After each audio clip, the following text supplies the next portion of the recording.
Welcome back. All right, I want to talk about the Boston Bruins. The Bruins, of course, coming off of one of, if not the best regular season any team has ever had. The reality is that this coming season should be quite different. It's really a matter of how different. How far do they fall off the mark this coming season? And I've seen people say, hey, they finished with 135 points. There's no way they're going to lose 40 or 50 points. The problem with that is every year is a new year. That's why the New Jersey Devils were able to gain 49 points this last season. There wasn't like a wall that showed up. It's like, sorry guys, we're not allowed to win anymore. We've reached the max.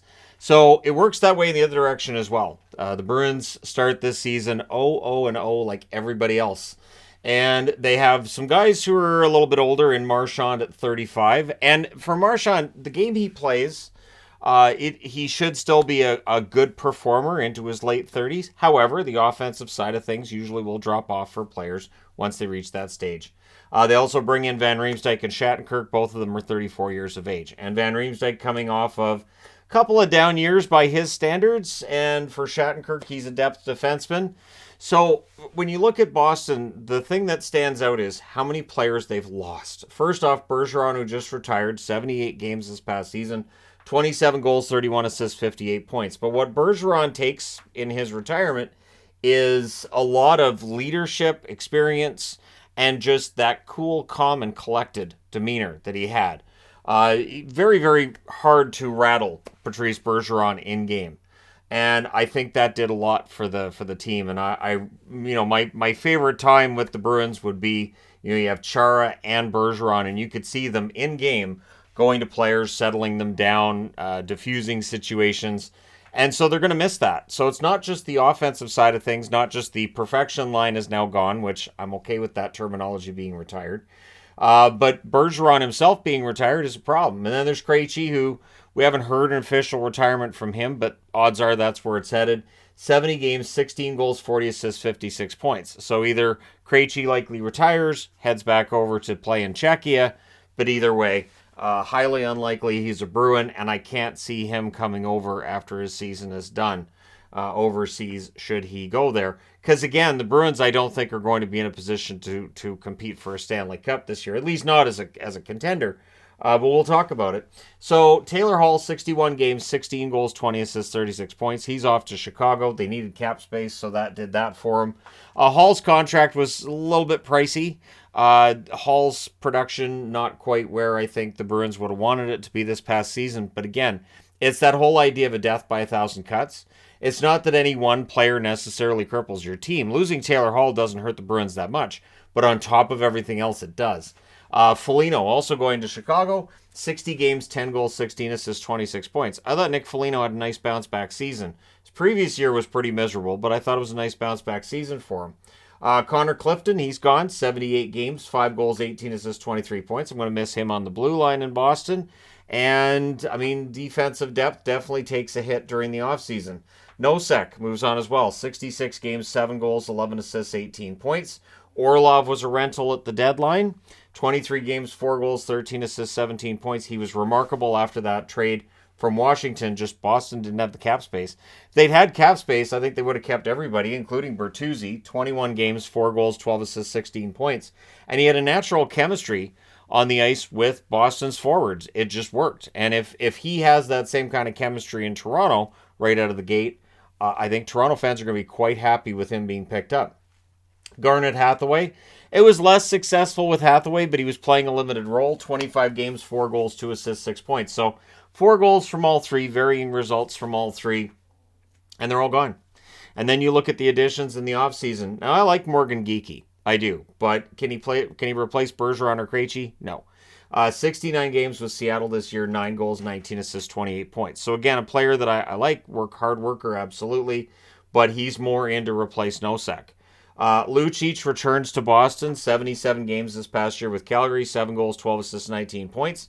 Nostalgia's great, and he's going to have a really fun season, I think, in Boston, but I don't expect any scoring from Lucic.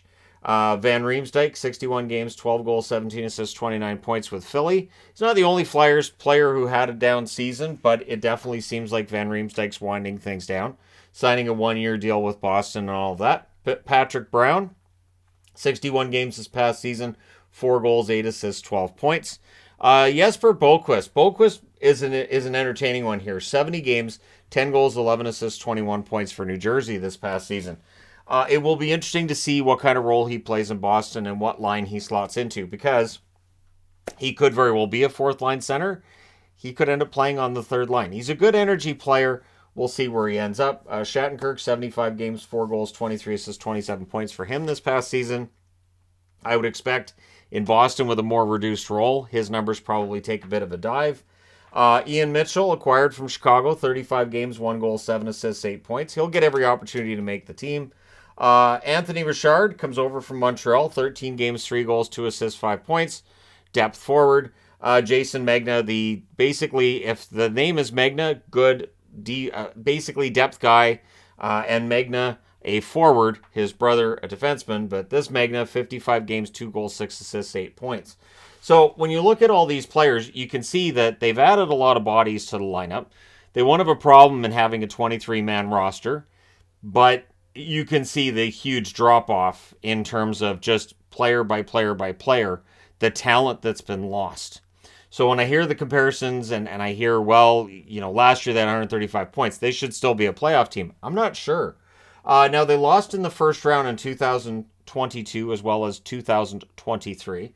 The previous 2 seasons, they lost in the second round. And, of course, in 2019, they lost in the Stanley Cup final against St. Louis. It has felt for a while like Boston, as a playoff team, is moving further away from the Stanley Cup. And this past regular season, as great as it was, clearly, once Game 5 went against them against Florida, that was it. And they were out in the first round. Now, down the middle is where things are really important. Remember, this is the Atlantic Division. We're going to see Detroit get better. I think we're going to see Ottawa get better. Buffalo really belongs in the playoffs at this point in time. Montreal will be a little bit better. I don't think they're going to be a lot better.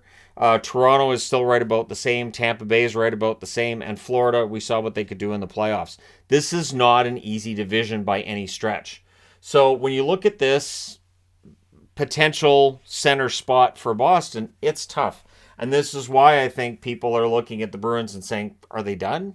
Are they done? And I think they have to be, because they have no cap space. Their cap space currently $429,166. So where they're at, too, is they're waiting on some guys coming up, but there's no real star player.